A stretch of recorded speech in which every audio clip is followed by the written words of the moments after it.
Panguva ino, according to the Zimbabwean Xhosa, it is a revolution which rallies behind VP Constantino Chiwenga. Panguva ino pane developments ari kubuda kunze.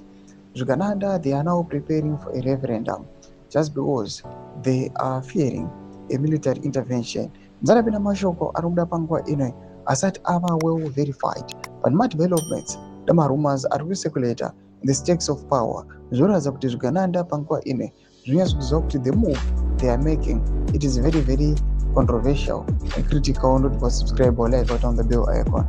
According to the Zimbabwean Xhosa, following strong resistance from ex-military generals, war veterans, and other Central Committee members, Zvikananda are preparing for a referendum to prevent potential military intervention. Expect church leaders and celebrities who received gifts from Chivayo to endorse the Cap 3. Ndoma developments aripo panguva ine muZimbabwe sekunyogwa kwamazva zviito kuti aiwa panguva ine pane nhau yereferendum iri kukurukurwa, but the drivers of the referendum ndo vanhu vaya vamakanzwa vachipiwa nekudistributwa dzimotokari.